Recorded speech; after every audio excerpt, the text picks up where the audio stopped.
पूर्वी छत्रपती शिवाजी महाराजांच्या चरणी बसून मी माझ्या मतदारसंघातल्या युवा वर्गासाठी आंदोलन करत होतो। तर कर्जत आणि जामखेडचे सर्व युवा एकत्रित येऊन त्यांनी काल माझ्या मतदारसंघामध्ये आंदोलन केलं। ते करत असताना त्यांनी स्वाक्षरी मोहीम सुद्धा दिवसभर चालू ठेवली होती आणि आज आदरणीय उदय सामंत साहेबांना मी 25,200 युवांनी जी स्वाक्षऱ्या केलेल्या आहेत एका दिवसात, असं एक पत्र आदरणीय उदय सामंत साहेबांना आज मी देणार आहे। आणि माझ्या मतदारसंघातल्या युवा वर्गाच्या भावना हा त्यांच्या सहीने मंत्री महोदयांपर्यंत मी पोचवेल। तसंच एका दिवसाच्या सह्या आहेत, अजून ते मोहीम चालू आहे आणि नक्कीच 1 लाखापेक्षा जास्त सह्या येत्या काळामध्ये झालेल्या आपण सर्वांना बघायला मिळेल। काल आदरणीय स्पीकर महोदयांना मी भेटलो, नार्वेकर साहेबांना त्यांना विनंती केली की 2दा अधिवेशनामध्ये आश्वासन देऊन सुद्धा याच्यावर कुठलीही अधिसूचनेवर कारवाई झालेली नाही। त्यांना काल भेटल्यानंतर त्यांच्याकडनं एक पत्र आदरणीय उदय सामंत साहेबांना दिलेलं आहे की आज 3-3:30 वाजता बैठक या बाबतीतची स्पीकर महोदयांच्या उपस्थितीमध्ये, इंडस्ट्री मिनिस्टर यांच्या उपस्थितीमध्ये आज तिथं होणार आहे। त्यामुळे आज त्या बैठकीमध्ये काय होते हे आपण बघू। त्याच्याच बरोबर काल राम शिंदे साहेबांनी विधान परिषदेमध्ये भाषण केलं आणि भाषण करत असताना त्यांनी चुकीची माहिती ही विधान परिषदेमध्ये दिलेली आहे। तर त्या चुकीच्या माहितीबद्दलचं एक पत्र दानवे साहेब, विरोधी पक्षनेता विधान परिषद यांच्या नावेली मी दिलेलं आहे। तसेच उपसभापती महोदया त्यांच्या नावाली एक पत्र मी केलेलं आहे, थोड्या वेळात मी ते देणार आहे। याच्यात जर आपण बघितलं तर काल राम शिंदे साहेब बोलत असताना त्यांनी काही गटांचा उल्लेख केला आणि उल्लेख करत असताना 31 ते 82 गटापर्यंतचं नाव त्यांनी घेतलं आणि त्यांनी सांगितलं की याच्यामध्ये नीरव मोदींनी जमीन घेतलेली आहे। मला त्यांना सांगायचंय की नीरव मोदीची तर जमीन आहेच, पण नीरव मोदीच्या नावाने एक कंपनी आहे फायरस्टोन अशा नावाने, त्याच्यामध्ये नीरव मोदी हा पार्टनर आहे आणि त्याचे मित्र सुद्धा आहेत। त्यामुळे फक्त नीरव मोदीची जमीन आहे असं बोलून चालणार नाही, त्याच्या मित्राच्या आणि त्याची मिळून एक कंपनी आहे, त्या कंपनीची सुद्धा जमीन आहे आणि 83 एकर आहे। पण ही 83 एकर जमीन ही MIDCली जो एरिया फायनल केलेला आहे त्या एरियातून वगळण्यात आली आहे, कारण का ही जमीन ईडीकडे आहे। ईडीकडे ही केंद्र सरकारने स्वतःकडे ताब्यात घेतलेली आहे। आता नीरव मोदीचं नाव राम शिंदे साहेबांनी काढलेलंच आहे, तर ही जमीन कधी घेतली? तर ही जमीन 2011 ते 2014 पर्यंत घेतलेली आहे। तर मी आता सरकारला विनंती करतो, 2011 ते 14 मध्ये नीरव मोदींनी कंपनीच्या माध्यमातून आणि स्वतः इथं ज्या जमिनी घेतलेल्या आहेत त्या जमिनी घेत असताना कुणी मदत केली याची शहानिशा या राज्य सरकारने केली पाहिजे। माझं तर मत आहे ईडीली सुद्धा या बाबतीत आता लक्ष घालण्याची जरूरत आहे। या काळामध्ये लोकप्रतिनिधी तिथं कोण होतं? तर तिथं लोकप्रतिनिधी हे राम शिंदे स्वतः होते। मी तिथं नव्हतो आणि MIDCला जी जमीन आज फायनल केली आहे त्याच्यामध्ये ही जमीन नाही आहे। त्यामुळे उगाच कुणीही चुकीची माहिती ही विधान परिषदेमध्ये मांडू नये। त्याच्याच बरोबर यांनी अजून काही नावं घेतली, ज्याच्यामध्ये कमलेश रतिलाल शहा आणि त्याच्यात गट नंबर 4041 असं काय दिलेलं। ही जमीन सुद्धा 2014च्या आधी खरेदी केलेली आहे। 2014 म्हणजे 2019ला मी आमदार झालो, 19 नंतर नाही. त्याच्याच बरोबर त्यांनी अजून काही लोकांचं नाव उल्लेख केलं, ज्याच्यामध्ये शहा, बन्सल, अगरवाल, भट, पथरिया आदी या व्यक्तींचे नावं घेण्यात आली. यांनी सगळ्यांनी जमिनी 11 ते 14 घेतल्या होत्या आणि बहुतांश जमिनी या नीरव मोदींना या लोकांनी विकल्या आणि काही लोकांकडे अजून थोड्याफार जमिनी त्याच्यामध्ये असू शकतात. पण ह्या सगळ्या जमिनी 2014च्या आधी घेतलेल्या आहेत. त्याच्याच बरोबर काल आपण जर बघितलं तर मी त्या महिलेचं नाव घेणार नाही, पण त्यांनी एका महिलेचं नाव याच्यामध्ये घेतलं आणि ते अतिशय चुकीची गोष्ट आहे. कारण का या जमिनीमध्ये MIDCच्या बाबतीत सुद्धा असेल, नाही तर नीरव मोदीच्या बाबतीत सुद्धा या महिलेचं कुठंही घेणं देणं नाही. ज्या महिलेचं नाव त्यांनी घेतलं त्या महिलेच्या नावावर पूर्वी जमीन नव्हती. दुर्दैवाने त्यांच्या आई जेव्हा वारल्या त्या महिलेच्या, तर वारसा नोंदलेली ती जमीन या महिलेच्या नावाने 2017ला झाली. मग तुम्ही भाषण करत असताना रोहित पवारला अडचणीत आणत असताना अशा पद्धतीने ज्या महिलेचं कुठेही संबंध या गोष्टीला नाही, तुम्ही ते पब्लिश करता, मतदारसंघात पाठवता. मग कुठं ना कुठंतरी या महिलेचं नाव लोकात गेल्यामुळे या बिचाऱ्या महिलेचं नाव संबंध कुठेही नसताना सुद्धा त्यांचं नाव तुम्ही कुठंतरी मलिन करण्याचा प्रयत्न करत आहे, याचा निषेध मी त्या ठिकाणी करतो. त्यामुळे राम शिंदे साहेबांनी कितीही गळा कोरडा होऊस तर कितीही सांगितलं तरी लोकांना माहिती आहे या MIDC साठी त्यांनी कुठेही प्रयत्न केले नाहीत. हे जे सगळे डॉक्युमेंट आहेत हे मी केलेला पाठपुरावा या MIDC बद्दलचं याचं डॉक्युमेंट आहे. ते मी मीडियाला सुद्धा देईल, मंत्री महोदयांना सुद्धा दिलेलं आहे. त्यामुळे मी मंत्री महोदयाची विनंती करतो, हे नीरव मोदी हा जो विषय आहे त्याच्यात ईडीने लक्ष घातलंय, तुम्ही लक्ष घालायची जरूरत नाही. आणि MIDCची जमीन जी आता सर्वे झालेली आहे त्याच्यात फॉरेस्टची जमीन नाही, नीरव मोदीची जमीन नाही. त्यामुळे उगाच कुणीतरी खोटी माहिती आपल्याला दिली म्हणून तुम्ही जमिनी अधिग्रहण करण्याचा MIDCचा जो काही मुद्दा आहे तो अजून लांबणीवर टाकू नये. कारण का एकदा चॅप्टर 6चं तिथं नोटीस निघाल्यानंतर त्या पुढे काही प्रक्रिया असते. माझ्या मतदारसंघामध्ये युवांसाठी तिथं कंपन्या येणं महत्त्वाचं आहे. त्यामुळे कितीही माझ्या विरोधकांनी प्रयत्न केला तरी शहानिशा तुम्ही करावी. तुम्ही स्वतः याच्यामध्ये विविध पद्धतीने कारवाई करायचं त्या करा, पण उगाच अधिसूचना काढण्यासाठी अजून वेळ तुम्ही घेऊ नका. आदरणीय स्पीकर साहेबांनी आज बैठक ही लावलेली आहे. मी अपेक्षा करतो की 3 दिवसापूर्वी ते एका बैठकीला येऊ शकले नाही, आज ते येतील. स्पीकर साहेबांचा मान ते राखतील, मतदारसंघातल्या युवांचा मान ते राखतील आणि जे 25,200 लोकांनी आता स्वअक्षरी केलेल्या आहेत त्याला सुद्धा मान देऊन आज बैठक घेऊन आजच्या आज अधिसूचना जी फक्त त्यांच्या सहीसाठी थांबलेली ते काढतील अशी अपेक्षा त्या ठिकाणी मी करतो. राम शिंदे यांच्यावर तुमचा थेट आरोप आहे का? काय अरे थांब ना. 100% दिशाभूल करत आहेत. मी लोअर हाऊसचा सदस्य आहे, मी लोकातून निवडून आलेलो आहे आणि अपर हाऊसमध्ये त्यांनी या बाबतीत खोटी माहिती ही हाऊसला दिलेली आहे. अशा पद्धतीने खोट्या बातम्या, खोट्या गोष्टी हाऊसमध्ये बोलणं योग्य नाही. म्हणून मी विरोधी पक्ष नेता दानवे साहेबांना सुद्धा पत्र देणार आहे आणि आपल्या ज्या उपसभापती महोदय आहेत त्यांना सुद्धा पत्र देणार आहे की ही खोटी माहिती असल्यामुळे पटलावरनं जर काढता येत असेल, कुठल्या कलमाच्या अंडर काढायची तो तुम्ही त्यामध्ये विषय घ्यावा. आणि एका महिलेचं नाव कुठेही संबंध नसताना उगाच भाषणाच्या योगामध्ये काहीतरी भावनिक करण्याचा प्रयत्न करून त्या महिलेच्या नावाचा अवमान त्या ठिकाणी तुम्ही करत असाल त्याचा मी निषेध करतो. त्यामुळे इथं कुठेतरी राजकारण आणण्याचा प्रयत्न हा राम शिंदे करत आहेत आणि नीरव मोदीच्या बाबतीतलं जे काही जमीन आहे ती कंपनी आहे, मीच बोलतो की आता त्याच्यामध्ये ईडीली तर लक्ष घातलेलंच आहे.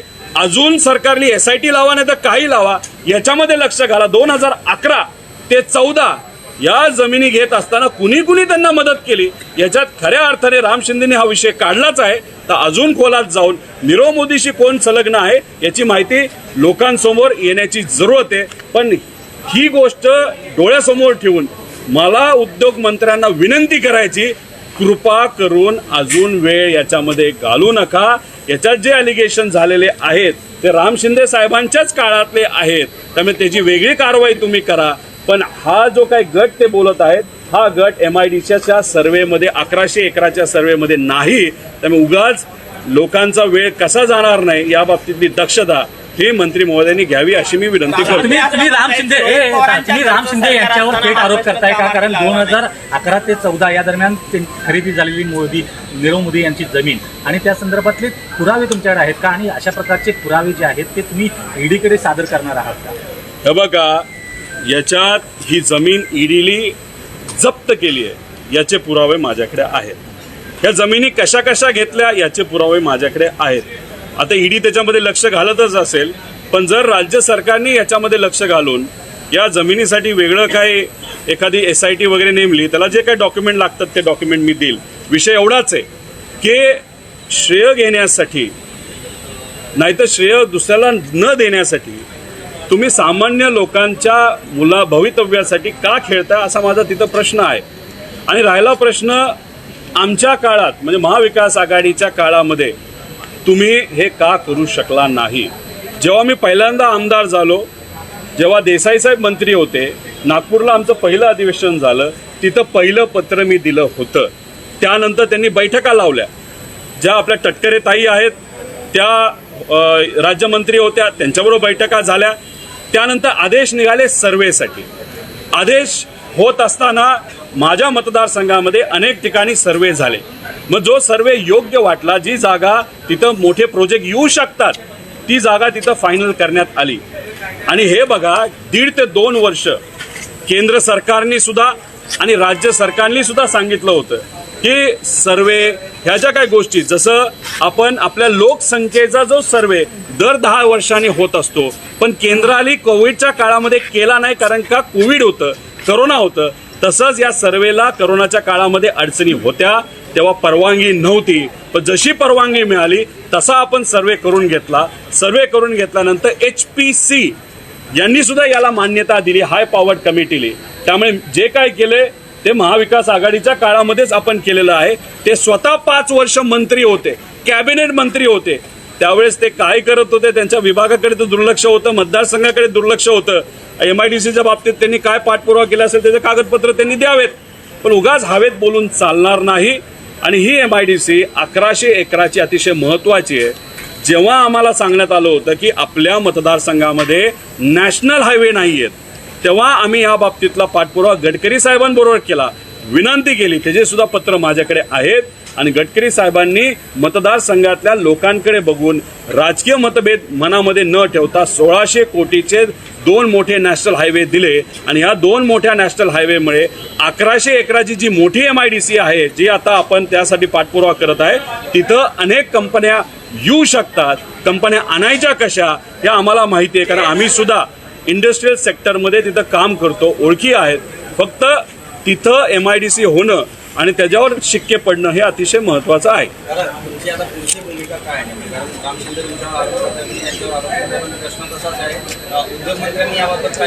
उद्योग मंत्र्यांना मी विनंती करतो की कुठल्याही परिस्थितीमध्ये भेदभाव न करता, भाजपच्या नेत्यांची कितीही तुम्हाला प्रेशर असेल, कितीही तुमचं एक वेगळ्या पद्धतीचं प्रेशर तिथं आणलं असेल, तर त्या सगळीकडे दुर्लक्ष करून युवकांचा प्रश्न हा अतिशय महत्त्वाचा आहे. हा फक्त कर्जत जामखेडचा विषय राहिलेला नाही. महाराष्ट्रातले युवा हे उदय सामंत साहेबांना प्रश्न करत आहेत. जेव्हा कुठल्याही युवकांचा हाताच्या कामाचा विषय येतो, नोकरीचा विषय येतो, तिथं राजकारण कशाला असा प्रश्न महाराष्ट्रातले युवा आता उदय सामंत साहेबांना करत आहेत. त्यामुळे आता उदय सामंत साहेबांना मला विनंती करायची आहे की इथं तुम्हाला मला सहकार्य करायचं नाही, माझ्या मतदारसंघातल्या युवांना सहकार्य करायचं आहे.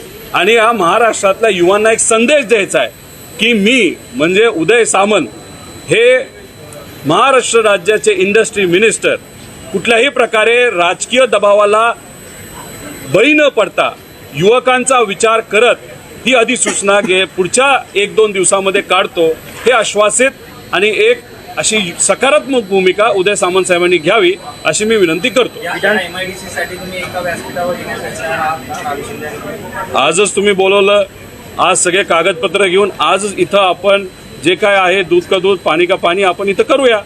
तेवढी हिंमत लोकांच्या वतीने माझी आहे. माझ्याकडे सगळे कागदपत्र आहेत. ती हिंमत त्यांची आहे का ते त्यांना तुम्ही विचारावं. असेल वेळ ही असेल, जागा ही असेल, वेळ तुम्ही ठरवा, आम्हाला सांगावं. विधान भवन सोमवार आणि मंगळवार कामकाज बंद असणार आहे. त्या दरम्यानच पंतप्रधान मोदींचा पुणे दौरा आहे. यासाठी हे बंद केले का, अशा पद्धतीची चर्चा आहे काय तुमची? हे बघा, कालच्या बैठकीमध्ये काय चर्चा झाली हे मला सांगता येणार नाही. काही नेते असं बोलत होते की कालच नाही तर आजच आपण अधिवेशन संपवावं.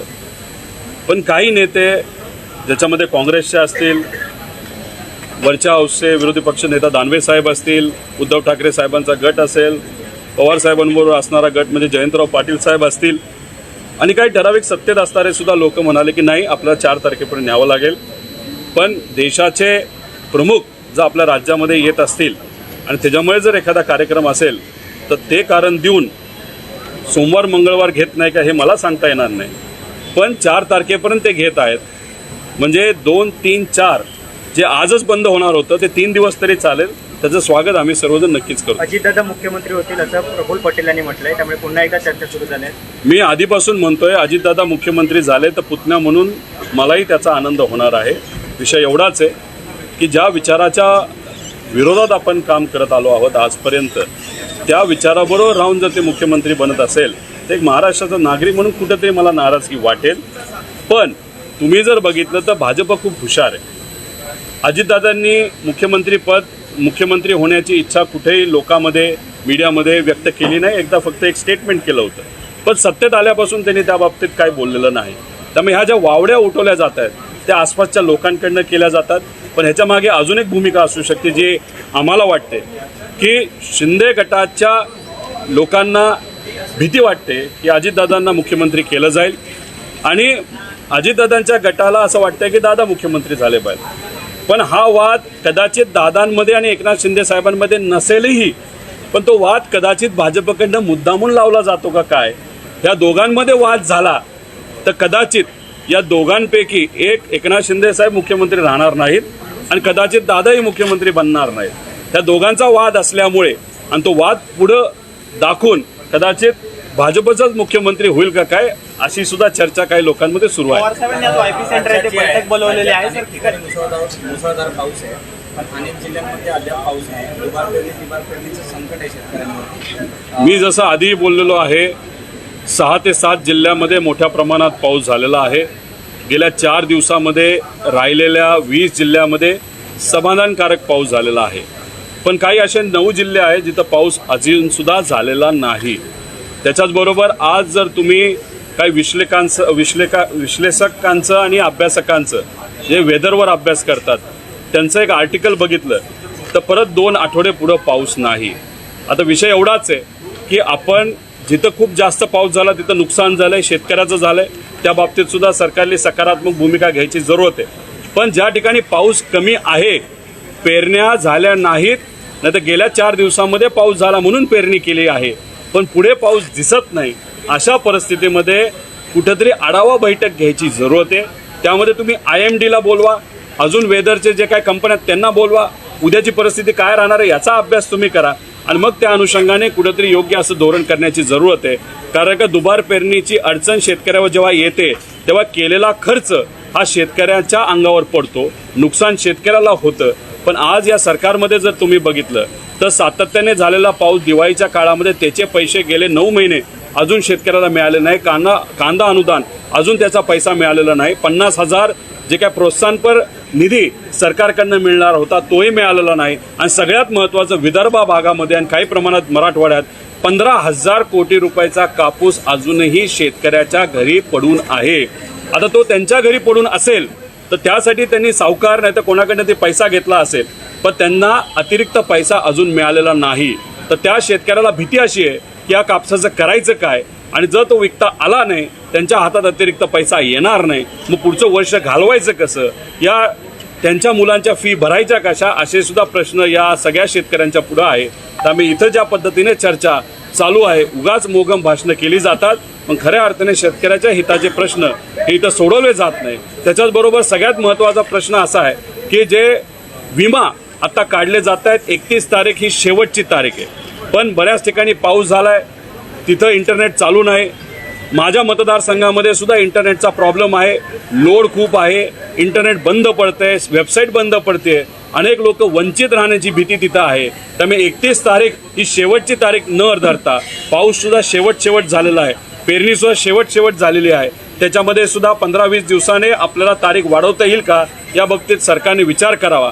काल मुंडे साहेबांनी सांगितले की सर्व युनिव्हर्सिटीला असं सांगण्यात आलं आहे की 31 तारीख ही शेवटची तारीख पेरण्याची आहे. तसं कधी कधी होत नसतं, कधी कधी तारीख पुढे जाऊ शकते. त्यामुळे 15-20 दिवस तारीख वाढवावी अशी विनंती मी मंत्र्या महोदयांना सुद्धा करतो, सरकारलाही सुद्धा करतो, आणि आता काही मंत्र्यांना मी भेटणार आहे, त्यांना सुद्धा शेतकऱ्यांच्या वतीने 100% करतो. गुरुजी हिंदी में हिंदी में जानना चाहेंगे कि 25 और 26 तारीख को इंडिया की बैठक जो ग्रुप बनाया गया है मुंबई में होने वाली है. एक तरफ पवार साहब लगातार दिल्ली में बड़े नेताओं के साथ बैठक कर रहे हैं, कितना बड़ा चैलेंजिंग होगा तीसरी बैठक में सभी को एक साथ लाना, क्योंकि बड़े बड़े जो पोस्ट है वहीं पे डिसाइडेड होने वाला है. देखो, पहले जो बीजेपी के विरोध में जो पक्ष है उसके कोऑर्डिनेशन के बारे में विषय थे, लेकिन 2-3 बैठका जो इंडिया के हुए, मतलब जो बीजेपी के खिलाफ वाला गठ है, तो बहुत अच्छी तरह से हुए. बिहार में जो बैठक हुई थी वहाँ पे 19 पार्टी आई थी, रिप्रेजेंटेटिव आए थे, और जो बेंगलोर में हुई 1 महीने बाद वहाँ पे करीबन 24 आए थे, और बम्बई में जो होगी शायद उसमें और बढ़ सकते हैं. अभी इंडिया और एनडीए में फ़र्क इतना है, एनडीए में जो लोग सहभाग लिए थे, एक तो इलेक्शन जीतने के बाद बीजेपी ने कभी भी एनडीए की बैठक ली नहीं थी. हमारी बैठक बहुत बार हुई थी.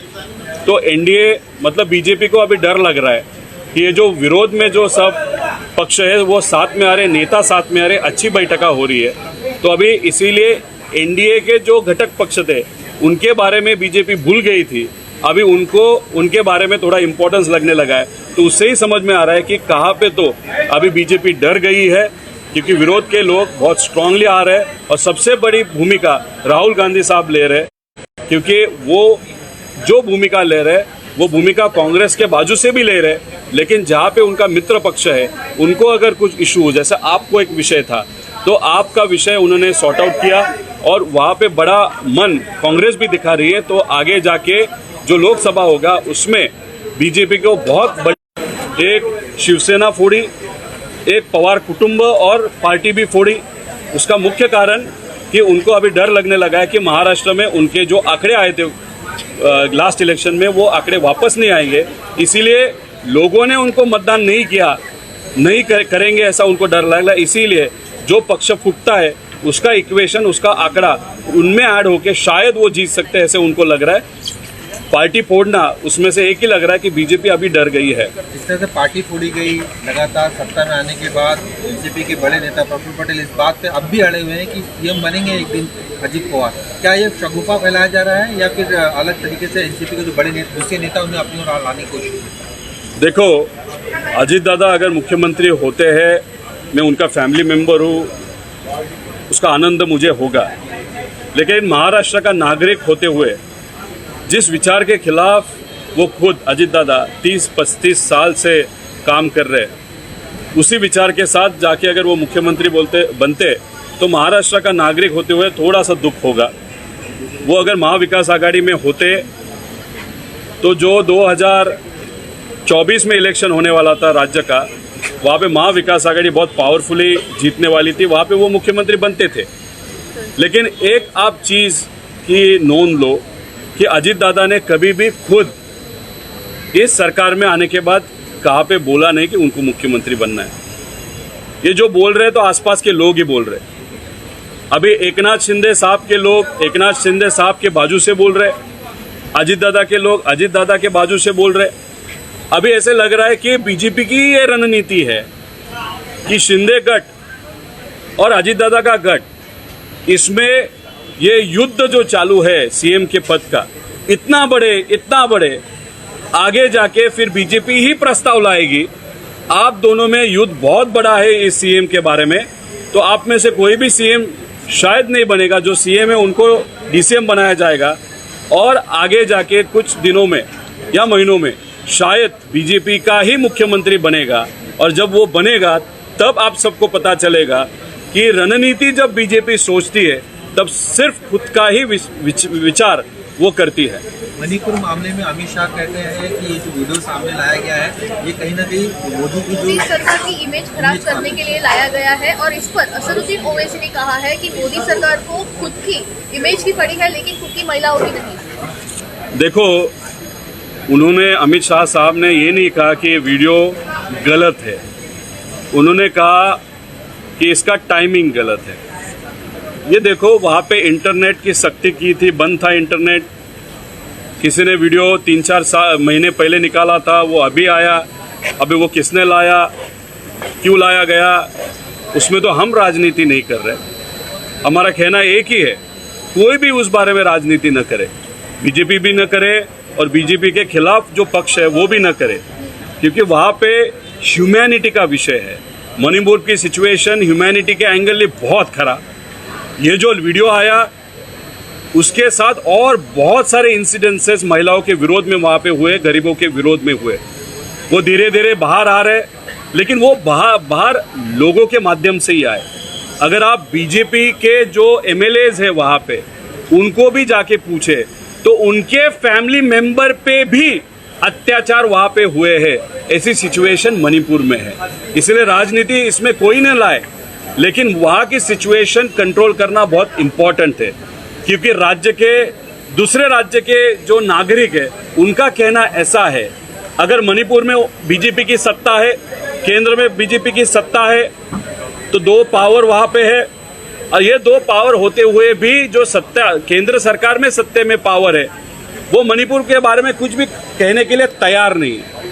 वहाँ पे जो देश के प्रमुख है वो जाने के लिए तैयार नहीं। वहाँ के लोगों का ऐसा ही कहना है, हमको राजनीति नहीं करना, लेकिन हमारे जो नेता है या देश के जो नेता है वहाँ पे अगर आएंगे तो हमको कुछ सपोर्ट मिलेगा। और जो दूसरे राज्य के लोग बोल रहे हैं कि मणिपुर ये देश का एक हिस्सा है, वो हमारे भाई बहन है, अगर वो प्रॉब्लम में है और देश के प्रमुख वहाँ पे अगर नहीं जाते उनको सपोर्ट करने के लिए, तो दूसरे राज्य में ये सिचुएशन अगर आएगी तो मणिपुर के बारे में जैसी भूमिका जो देश के प्रमुख है उन्होंने ली, वैसे भूमिका वो शायद हमारे राज्य के लोगों के बारे में भी लेंगे। आज राजनीति की जरूरत नहीं, लेकिन सपोर्ट की जरूरत है, वो केंद्र सरकार से मिलते हुए दिख नहीं रहा। इसीलिए लोग पूरे देश के आज नाराज है। अगर आप देखें महाराष्ट्र में भी जहाँ पे ट्राइबल लोग रहते हैं वहाँ पे भी 5-5, 10-10 हज़ार के अभी मोर्चे निकल रहे हैं, लेकिन वहाँ पे कहाँ पे कोई भी पक्ष का फ्लैग लिया नहीं जा रहा। वहाँ पे सिर्फ सहानुभूति और ह्यूमैनिटी के बाजू से वहाँ पे मोर्चे होते हुए हम सबको दिखने लगे। रोहित पवार सर, भाजपचे जे एक स्पोक पर्सन आहेत बिहारचे विनोद शर्मा, मणिपूरच्या हिंसाचाराच्या संदर्भात त्यांनी आपल्या सर्व पदावरून राजीनामा दिलेला आहे। त्यांनी मोदींना देखील विरोध केलेला आहे। मोदी हे गाढ झोपेत आहेत। ते मणिपूरचे जे मुख्यमंत्री आहेत बीरेन सिंग यांना अजूनपर्यंत मणिपूरच्या संपूर्ण घटनेनंतर हटवत का नाही त्या पदावरून असा सवाल उपस्थित करून ते पक्षातून बाहेर पडले। खरं तर एवढं मोठं मन बिहारच्या एका स्पोक पर्सनली बीजेपीचं दाखवलं असेल, ते काय बोलले हे मला सांगता येणार नाही, पण तुम्ही जे मला सांगितलं त्याच्यावरनं त्यांनी पक्षप्रमुखांवर नाराजगी व्यक्त केली। भूमिका घेणं महत्त्वाचं असतं। आज महाराष्ट्रामध्ये सुद्धा जी परिस्थिती आहे, आम्ही सगळ्यांनी भूमिका घेतली। तशी भूमिका भाजप असू नाही तर इतर कुठलेही पक्ष असू, त्याच्या कार्यकर्त्यांनाही असं वाटतं की त्यांच्या नेत्यांनी कुठेतरी भूमिका घेतली पाहिजे। पण मणिपूरच्या बाबतीत भाजपचे जे प्रमुख नेते आहेत ते कुणीच भूमिका घेत नाहीत। म्हणून भाजपचेच पदाधिकारी ज्यांना माणुसकी महत्त्वाची वाटते, भाजपचेच कार्यकर्ते ज्यांना माणुसकी महत्त्वाची वाटते, असे सर्व लोक माणुसकीच्या बाजूने त्यांच्या पक्षप्रमुखाच्या विरोधात जर बोलत असेल तर आपल्याला हेच म्हणावं लागेल, आज सुद्धा इंडियामध्ये माणुसकी राहिलेली आहे आणि ती जपण्याची जबाबदारी नागरिक म्हणून आपल्या सर्वांची आहे.